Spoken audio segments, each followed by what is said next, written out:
जय हिंद। मैं धीर सिंह आप लोगों का स्वागत करता हूं आपके अपने educational YouTube channel SDS GS research centre में। आज का जो ये हमारा वीडियो लेक्चर होगा ये पुर्तगालियों के बारे में होगा। पुर्तगालियों से संबंधित क्या क्या महत्वपूर्ण डेट्स है, कौन कौन से महत्वपूर्ण डेट्स है जहां पे कि हमारे BPSC या बोल लीजिए तो UPSC के एग्जाम में क्वेश्चंस बनते हैं। आज हम लोग उन डेट्स के बारे में चर्चा करेंगे। सबसे पहले अगर हम लोग बात करें कि 1453 ईस्वी की घटना, जैसे देखिए 1453 ईस्वी में क्या घटना घटी थी। जैसे कि पुर्तगाली लोग कहाँ के थे, तो यूरोप के थे। तो यूरोपीय लोग हमारे भारत में क्यों आना स्टार्ट किए, इसके पीछे का क्या सिनेरियो रहा, इसके पीछे का क्या स्टोरी रहा। देखिए स्टार्टिंग में जो मध्यकाल की अगर बात करें, कब, तो मध्यकाल की अगर बात करें तो मध्यकाल में यूरोप का व्यापार हमारे देश के साथ में होता था। यूरोप का व्यापार किसके साथ में होता था, तो हमारे देश के साथ में होता था। तो वो जो होता था कुस्तुनतुनिया मार्ग से हुआ करता था। जैसे देखिए यहाँ पर ये इधर यूरोप वाला देश है, इधर यहाँ पर हमारा देश है। तो यूरोप वाला इधर से आता था और यहाँ पर व्यापार करता था। स्थल मार्ग द्वारा व्यापार होता था। यहाँ पर पड़ता था एक कुस्तुनतुनिया नाम का जगह था। तो इस कुस्तुनतुनिया से होते हुए उसको क्या करना पड़ता था, गुजर के आके हमारे भारत में आना पड़ता था, फिर व्यापार करते थे वो लोग। कहने का मतलब यहाँ पर सीधी सी बात है कि मध्यकाल में भारत का यूरोप के साथ में जो व्यापारिक संबंध था वो स्थल मार्ग द्वारा हुआ करता था।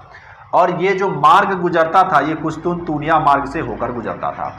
अब ये जो कुस्तुनतुनिया मार्ग पर किसका आधिपत्य हो जाता है, तो इस तुर्क लोगों का आधिपत्य हो जाता है। किसका, तो तुर्क लोगों का आधिपत्य हो जाता है। जब तुर्क लोगों का आधिपत्य हो जाता है तो इधर से जब यूरोप का लोग व्यापार करने के लिए यहाँ पर आता था कुस्तुनतुनिया मार्ग पर, मतलब कुस्तुनतुनिया पर जो यहाँ पर जगह किसका साम्राज्य कायम हो गया था, तो तुर्क लोगों का। जब यहाँ पर ये आता है, यूरोप का लोग जब यहाँ पर आता था तो ये तुर्क लोग उससे क्या करता था, बहुत ही ज़्यादा टैक्स वसूलता था। फिर यहाँ से टैक्स देने के बाद फिर यहाँ से आया, भारत से जो भी वस्तु को उठाया फिर गया। तो फिर से जैसे ही यहाँ पर कुस्तुनतुनिया जगह पे पहुँचता था वहाँ पर फिर से उन लोगों को क्या देना पड़ता था, तो टैक्स देना पड़ता था। इतना ही नहीं, उन लोगों का सामान को भी ये तुर्क लोग लूट लिया करते थे। तब यूरोप के जो लोग हैं वो परेशान हो जाते हैं। यूरोप के लोग परेशान जब हो जाते हैं तो वो लोग क्या करते हैं, वो लोग अलग मार्ग को ढूंढने का प्रयास करते हैं। तो यहाँ पर जो ये कुस्तुनतुनिया वाला जो घटना घट रहा था ये 1453 ईस्वी की बात है। तो अब यहाँ से क्या होता है कि यूरोपीय लोग अपना अलग मार्ग ढूंढने का प्रयास करता है। तो अलग मार्ग कैसे ढूंढे, तो उन लोगों ने देखा कि उन लोगों के लिए जल का ही मार्ग खुला हुआ था। क्या, तो जो समुद्री मार्ग था वो ही खुला हुआ था। तो अब उन लोगों ने दिमाग लगाया कि क्यों ना हम लोग क्या करें कि समुद्री मार्ग का ही खोज कर लें भारत से व्यापार करने के लिए। तो इसी क्रम में कब, तो 1488 ईस्वी में क्या होता है, 1488 ईस्वी में किस चीज का खोज होता है, तो उत्तमाशा अंतरीप का खोज होता है। किसका, तो उत्तमाशा अंतरीप। अब ये जो उत्तमाशा अंतरीप है इसको इंग्लिश में हम लोग केप ऑफ गुड होप के भी नाम से जानते हैं। अब प्रश्न ये उठता है कि ये जो 1488 ईस्वी में केप ऑफ गुड होप का खोज हुआ, तो इस केप ऑफ गुड होप का खोज किया किन्होंने, तो इस केप ऑफ गुड होप का खोज किया बार्थोलोम्यू डियाज ने। अब ये बार्थोलोम्यू डियाज थे कहाँ के, तो सीधा सा याद रखना है कि ये यूरोप के थे। तो देख लिए कि 1453 ईस्वी में क्या घटना घटा, तो कुस्तुनतुनिया वाला मार्ग, मतलब कुस्तुनतुनिया वाला, सीधा याद रखना है कि कुस्तुनतुनिया वाला घटना घटा। फिर 1488 ईस्वी में क्या खोज होता है, तो केप ऑफ गुड होप का खोज होता है। ये केप ऑफ गुड होप कहाँ है, तो साउथ अफ्रीका में। कहाँ, तो साउथ अफ्रीका में। तो साउथ अफ्रीका में 1488 ईस्वी में केप ऑफ गुड होप का खोज होता है। और ये खोज कौन करते हैं, तो बार्थोलोम्यू डियाज करते हैं। अब उसके बाद उधर से क्या होता है कि पुर्तगाली लोग या बोल लीजिए कि यूरोपीय लोग अपना समुद्री मार्ग खोजना शुरू करता है भारत से व्यापार करने के लिए। तो उसी क्रम में 1492 ईस्वी में कोलंबस निकलते हैं। कौन, तो कोलंबस निकलते हैं भारत का खोज करने के लिए। अब वो क्या होता है, गलत रास्ता पकड़कर वो किधर चले जाता है, तो अमेरिका की तरफ चले जाता है। इस तरीके से कोलंबस निकला तो था भारत का खोज करने के लिए, लेकिन खोज किसका कर डालते हैं वो, तो अमेरिका का खोज कर डालते हैं। तो अब यहां से अगर आपको क्वेश्चन पूछा जाए कि जो हमारा भारत का खोज करने के लिए कोलंबस निकला था, तो उन्होंने क्या चीज का खोज कर लिया, कौन से देश का खोज कर लिया, तो अमेरिका का खोज उन्होंने कर लिया। अब देखिए, जैसे ही ये 1492 ईस्वी में कौन, तो कोलंबस अमेरिका पहुंचते हैं, तो वो कहते हैं कि ये जो है भारत का ही एक भूभाग है, और यहाँ के लोगों को वो क्या बुलाते हैं, तो यहाँ के लोगों को वो रेड इंडियन बुलाते हैं। तो अब प्रश्न ये उठता है कि अब इस भूभाग को वहाँ पर जो पहुँचे कोलंबस, तो उन्होंने क्या कहा, तो उसको न्यू इंडिया नाम दिया गया। क्या, तो न्यू इंडिया नहीं, नई दुनिया, सॉरी, उसको नाम दिया गया नई दुनिया। तो अमेरिका का नाम पहले नई दुनिया दिया गया, लेकिन अमेरिका का नाम अमेरिका किसके नाम पर पड़ा, आखिर कौन से ऐसे यात्री थे जिन्होंने कि उनका नाम, मतलब अमेरिका का नाम अमेरिका रखा। तो इसी क्रम में क्या होता है, अमेरिगो वेस्पूची भी वहाँ पर पहुँचते हैं। यूरोप से कौन पहुँचते हैं, तो अमेरिगो वेस्पूची।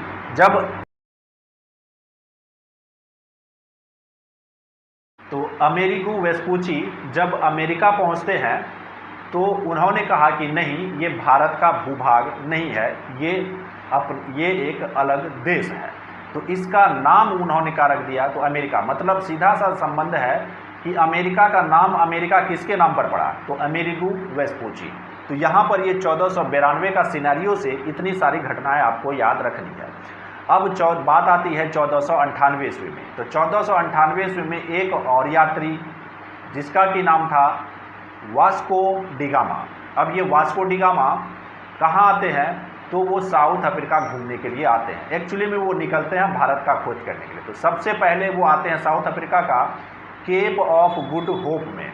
जब केप ऑफ गुड होप में वो आते हैं, ऐसे ही वो घूम फिर रहे होंगे, तो घूमने के दरमियान में उसको कौन मिल जाते हैं, तो अब्दुल मजीद। ये जो अब्दुल मजीद कहाँ के रहने वाले थे, तो ये गुजरात के थे। अब्दुल मजीद साउथ अफ्रीका किसी काम से आए थे। तो वास्को डी गामा उसे कहते हैं कि भाई हमको कहाँ जाना है, तो भारत जाना है। तो अब्दुल मजीद उसको कहता है तुमको भारत जाना है, तो चलो हम लेकर चलते हैं। तो इस तरह से वास्को डी गामा को भारत ले जाने वाला जो यात्री था वो कौन था, तो अब्दुल मजीद, ये गुजराती पथ प्रदर्शक था। अब यहाँ पर प्रश्न कैसे बनता है, प्रश्न ये बनता है कि वास्को डी गामा भारत पहुँचा तो उसका पथ प्रदर्शक कौन था, तो ये अब्दुल मजीद था। अब्दुल मजीद थे कहाँ के, तो गुजरात के। ये बात कब की है, तो 1498 ईस्वी की बात है। अब यहाँ पर थोड़ा सा पीछे की ओर जाते हैं। अब देखिए कि पहले यूरोप के जो लोग थे, यूरोप के जो सम्राट थे, है ना, वो यूरोप के सम्राट लोग भौगोलिक खोज करने में, जो भी भौगोलिक खोज वगैरह करने के लिए निकलते थे, उन लोगों को सहायता प्रदान नहीं करते थे। लेकिन जब देखा कि व्यापार में भौगोलिक खोज होने से व्यापार में काफ़ी ज़्यादा क्या होता है, तो लाभ होता है, तो फिर उन लोगों ने भी क्या करना स्टार्ट किया, तो मदद करना स्टार्ट किया कि चलो, प्रोत्साहित करना स्टार्ट किया, चलो तुम लोग क्या करो, भौगोलिक खोज करो।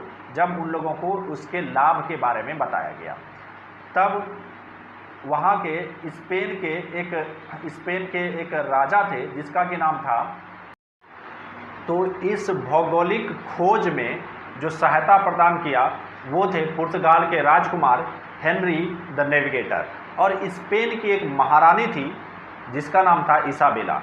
इन दोनों ने क्या किया, तो भौगोलिक खोज करने के लिए प्रोत्साहित किया। अब जो है यहाँ पर एक बात और आती है कि 1492 ईस्वी में जो कोलंबस था, इन्होंने जो अमेरिका का खोज किया, तो ये कोलंबस रहने वाले कहाँ के थे, तो ये कोलंबस कहाँ के थे, तो स्पेन के थे। वहीं पर बात आती है ये वास्को डी गामा कहाँ के थे, तो ये वास्को डी गामा पुर्तगाल के थे। इस तरह से आपने देखा कि भारत पहुँचता है वास्को डी गामा। अब भारत में कहाँ पर पहुँचता है, तो वो केरल में पहुँचते हैं। केरल में किस जगह पर, तो केरल का कालीकट में पहुंचते हैं, और वहां का एक प्रमुख बंदरगाह नाम होता है जिसको कि कप कटाबू बोला जाता है। तो केरल का कहाँ पहुंचता है, तो केरल का कालीकट में पहुंचता है और वहां पर क्या था, तो कप्पकडाबू नामक बंदरगाह पर पहुंचता है। अब यहाँ पर प्रश्न ये भी पूछ लिया जाता है कि ये जो कालीकट है आज आधुनिक भारत में उसको किस नाम से जाना जाता है, तो उसको जाना जाता है कोझीकोड के नाम से। किस नाम से, तो कोझीकोड के नाम से जाना जाता है। अब यहाँ पर और भी प्रश्न पूछा जाता है, जैसे कि जो वास्को डी गामा जिस जहाज पर आए थे उस जहाज का नाम क्या था, तो उस जहाज का नाम था हेक्टर। अब उन्होंने यहाँ से जब वापस जा रहे थे, कौन, जब वास्को डी गामा यहाँ से वापस जा रहे थे तो उन्होंने अपने जहाज पर क्या लेकर गए, तो वो मसाला लेकर गए जो कि काली मिर्च था। जब वो यहाँ से काली मिर्च को, मतलब ये मसाला को लेकर यूरोप के बाज़ार में पहुँचते हैं तो उनको सारा खर्च काट कर कितना का फ़ायदा होता है, तो 60 गुना का फ़ायदा होता है। इसके बाद 1498 ईस्वी की जो सिनेरियो था वो ख़त्म होता है और आता है 1500 ईस्वी। तो 1500 ईस्वी में वास्को डी गामा के बाद जो आता है उनका नाम होता है पेड्रो अल्वारेज कैब्राल। तो क्या नाम होता है, तो Pedro Alvarez Cabral. Pedro Alvarez Cabral कब पहुँचे भारत, तो 1500 ईस्वी में पहुँचे। अब फिर से पुनः वास्को डी गामा हमारे भारत आते हैं। तो कब आते हैं, तो 1502 ईस्वी में। तो अभी 1453, एक बार मैं आपको रिमाइंड करा देता हूं कि 1453 ईस्वी में कौन सी घटना घटी, वो कुस्तुनतुनिया वाला घटना घटी। 1488 ईस्वी, तो 1488 ईस्वी में केप ऑफ गुड होप की खोज हुई। फिर 1492 ईस्वी में कोलंबस ने अमेरिका की खोज। 1498 ईस्वी में कौन आए, तो वास्को डी गामा आए। फिर 1500 ईस्वी पेड्रो अल्वारेज कैब्राल। फिर 1502 ईस्वी पुनः वास्को डी गामा आते हैं। अब 1505 ईस्वी की बात आती है। 1505 ईस्वी में पुर्तगाल का पहला वायसराय हमारे भारत में प्रवेश करते हैं। कौन, तो पुर्तगाल का पहला वायसराय, उसका नाम याद रखना है एफ.डी. अल्मोड़ा। क्या, तो FD. Almora means Francisco de Almora. तो फ्रांसिस्को डी अल्मोड़ा हमारे भारत आते हैं पहला वायसराय बनकर। और इनसे जो रिलेटेड क्वेश्चन पूछा जाता है वो है ब्लू वाटर पॉलिसी। क्या, तो ब्लू वाटर पॉलिसी। अब देखिए ब्लू वाटर पॉलिसी क्या था कि ये जो जब एफ.डी. अल्मोड़ा हमारे भारत आए तो ये हिंद महासागर में अपना साम्राज्य स्थापित करना चाहते थे। तो इन्होंने क्या किया, ब्लू वाटर नीति के तहत, ब्लू वाटर पॉलिसी के तहत हिंद महासागर में कब्जा किया। अब जो कब्जा किया तो इनको किसी से युद्ध लड़ना पड़ा होगा। तो किन किन से युद्ध लड़ना पड़ा, तो युद्ध जो लड़ना पड़ा वो तुर्की से युद्ध लड़ना पड़ा, मिस्र से युद्ध लड़ना पड़ा। तुर्की, मिस्र और गुजरात की संयुक्त सेना से युद्ध लड़े और इस प्रकार से जो हिंद महासागर था अब वो पुर्तगाली महासागर में कन्वर्ट हो गया। और ये कन्वर्ट करने का काम कौन किया, तो एफ.डी. अल्मोड़ा। और एफ.डी. अल्मोड़ा आए हमारे भारत आए कब, तो 1505 ईस्वी में। अब 1505 ईस्वी के बाद अगर हम लोग बात करें तो 1509 ईस्वी में, 1509 ईस्वी में कौन आते हैं, तो अल्फांसो डी अल्बुकर्क। अब अल्फांसो डी अल्बुकर्क से संबंधित प्रश्न ये है कि ये वास्तविक संस्थापक माना जाता है भारत में किसका, तो पुर्तगालियों का बस्ती बसाने का। अब देखिए क्यों आखिर इसको वास्तविक संस्थापक माना जाता है, क्योंकि इन्होंने भारतीयों को अपनी सेना में भर्ती किया और इन्होंने भारत की जो स्त्रियां थी उनसे विवाह करने के लिए पुर्तगालियों को प्रेरित किए, है ना। तो अब देखिए ये तो आए 1509 ईस्वी में। अब 1510 ईस्वी में, 1509 ईस्वी में आने के बाद 1510 ईस्वी में इन्होंने क्या किया, जो गोवा था उसको जीत लिया। अब गोवा को जीता किससे इन्होंने, तो यूसुफ आदिल शाह से। अब यूसुफ आदिल शाह थे कहाँ के, तो ये थे बीजापुर के। कहाँ के, बीजापुर के। अब देखिए ये 1509 ईस्वी में आए और 1510 ईस्वी में किसको जीत लिए, तो गोवा को जीत लिए। 1510 ईस्वी के बाद आता है 1511 ईस्वी। 1511 ईस्वी में किसको जीत लिए, तो मलक्का को जीत लिए। डायरेक्ट याद रखना है कि 1511 ईस्वी में किसको जीते, तो मलक्का को। और 1515 ईस्वी में फारस की खाड़ी में होमुर्ज को ये जीतते हैं। कब, तो 1515 ईस्वी में। अब 1515 से ईस्वी के बाद आते हैं हम लोग 1530 ईस्वी में। अब थोड़ा सा यहाँ पर इस 1515 ईस्वी तक ही थोड़ा सा जानते हैं। जैसे कि देखिए इस 1515 ईस्वी में काफ़ी घटनाएं घटी कि 1515 ईस्वी में होमुर्ज को जीते कौन, तो अल्फांसो डी अल्बुकर्क ने। अब 1515 ईस्वी में ही अल्फांसो डी अल्बुकर्क का मौत होता है और 1515 ईस्वी में ही हमारा भारत का पहला चर्च बनता है। कहाँ? तो गोवा में। उस चर्च का नाम क्या था? तो सेंट जेवियर चर्च। क्या नाम था? तो सेंट जेवियर चर्च नाम था। तो ये 1515 ईस्वी की ये घटना थी। अब चलते हैं 1530 ईस्वी में। अब अल्फांसो डी अल्बुकर्क के बाद कौन बनते हैं वायसराय? तो नीनो डी कुन्हा। तो नीनो डी कुन्हा ने, अब देखिए ये जो अल्फांसो डी अल्बुकर्क थे, इन्होंने अपना मुख्यालय कहाँ बनाया था? तो इन्होंने अपना जो मुख्यालय बनाया था वो कोचीन था। लेकिन 1530 ईस्वी में उस कोचीन को अपना मुख्यालय बदलकर नीनो डी कुन्हा ने क्या किया? बदल दिया। और कहाँ पर किया? तो गोवा रख लिया। कहने का मतलब सीधा सा ये है कि नीनो डी कुन्हा ने कोचीन से अपना मुख्यालय बदलकर कहाँ किया? तो गोवा किया। इस प्रकार से भारत में पुर्तगालियों की जो औपचारिक राजधानी थी, क्या कहाँ? तो भारत में पुर्तगालियों की जो औपचारिक राजधानी थी वो कहाँ हो गई? तो अब बदलकर गोवा हो गई। अब देखिए नीनो डी कुन्हा से रिलेटेड दो और डेट्स याद रखना है, 1534 ईस्वी और 1535 ईस्वी। 1534 ईस्वी में इन्होंने किसको जीता? तो कृष्णा बेसिन को जीता। और 1535 ईस्वी में किसको जीता? तो 1535 ईस्वी में दीव को जीता। अब एक घटना याद रखनी है 1542 ईस्वी। 1542 ईस्वी में किसको जीता? 1542 ईस्वी की घटना क्या है? तो 1542 ईस्वी में एक प्रसिद्ध संत आए जिसका कि नाम था संत जेवियर। क्या? तो देखिए सेंट जेवियर को संत जेवियर से कनेक्टेड नहीं करना है, दोनों अलग अलग चीज़ है। ये एक आदमी है संत जेवियर। अब संत जेवियर किसके साथ में आए? तो संत जेवियर जो आए थे वो मार्टिन डिसूजा के साथ में आए थे। किसके साथ में आए थे? मार्टिन डिसूजा के साथ में। मार्टिन डिसूजा के साथ में कौन आए? तो संत जेवियर आए। तो कब आए? तो 1542 ईस्वी में आए।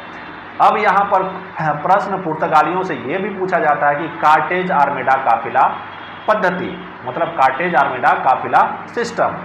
अब क्या होता था कि चाहे वो भारत का जहाज हो चाहे वो अरब का जहाज हो। अब देखिए जब पुर्तगाली लोग हमारे भारत में आए थे, जब वो व्यापार करने के लिए आए थे, क्या उस समय में सिर्फ पुर्तगाली लोग ही व्यापार कर रहे थे? नहीं, तुर्की लोग भी व्यापार कर रहे थे, अरब लोग भी व्यापार कर रहे थे। लेकिन ये जो हमारा दक्षिणी छोर पर आया था, तो इस दक्षिणी छोर पर किसका अधिकार हो गया था? तो पुर्तगाली लोगों का अधिकार हो गया था। इसका नौसैनिक शक्ति भी काफ़ी अच्छा हो चुका था। अब ये देखिए एक क्वेश्चन यहाँ से ये भी पूछता है कि किनके समय में कौन सा ऐसा पुर्तगाली वायसराय है जिसके समय में कि नौसैनिक शक्ति, पुर्तगालियों का नौसैनिक शक्ति काफ़ी अच्छा हो गया था? तो आपको याद रखना है अल्फांसो डी अल्बुकर्क के समय में। अब देखिए इधर से जब किसी को अरब सागर में व्यापार करने के लिए अपना जहाज उतारना होता था, चाहे वो अरब का व्यापारी हो चाहे वो भारत का व्यापारी हो, तो उसको हिंद महासागर में उतरने के लिए क्या लेना पड़ता था? तो परमिट लेना पड़ता था। किससे परमिट लेना पड़ता था? तो वो जो परमिट लेना पड़ता था ये पुर्तगालियों से लेना पड़ता था। तो ये थी कार्टेज आर्मेडा काफिला पद्धति। अब काफिला का मतलब क्या? जैसे देखिए ये हो गया, सपोज करिए कि ये भारत का जहाज हो गया। ये भारत का जहाज क्या हुआ? तो हिंद महासागर में उतरा अपना व्यापार करने के लिए। अब इसके साथ में एक काफिला चलता था। ये क्या चलता था? एक काफिला चलता था। ये काफिला होता था पुर्तगालियों का। ये काफिला किसका होता था? तो पुर्तगालियों का होता था। और ये काफिला क्या करता था? देखिए उस समय में समुद्र में क्या हुआ करता था? तो लूट मार भी हुआ करता था। उस लूट मार से रक्षा करने के लिए ये काफिला चला करता था व्यापारिक जहाज के पीछे पीछे। तो ये किसका काफिला होता था? पुर्तगालियों का काफिला होता था, जो कि सुरक्षा वाला काफिला होता था। यही लिया जाता था, इसलिए इन लोगों से क्या लिया जाता था? तो परमिट लिया जाता था, कुछ पैसा वैसा ले लिया जाता था। तो ये वाली बात हुई कार्टेज आर्मेडा काफिला पद्धति। अब यहाँ पर प्रश्न ये भी उठता है कि पुर्तगाली लोग मध्य अमेरिका से हमारे भारत में लाए क्या थे? तो पुर्तगाली लोग जो हमारे भारत में मध्य अमेरिका से लाए थे, वो लाए थे तंबाकू, आलू और मक्का। ये कहाँ से लाए थे? तो मध्य अमेरिका से लाए थे। यहाँ से डायरेक्ट क्वेश्चन को पूछ लिया जाता है। और पुर्तगालियों के जो हमारे यहाँ पर कुछ देन है, जैसे हम लोग पपीता खाते हैं, लीची खाते हैं, काजू खाते हैं, मूंगफली खाते हैं, अनानास खाते हैं, नारंगी खाते हैं, ये सारा का सारा देन किसका है? तो पुर्तगालियों का देश है। अब देखिए हमारे भारत में जो प्रिंटिंग प्रेस, छपाई कला स्टार्ट हुआ तो ये पुर्तगालियों के ही समय से स्टार्ट हुआ।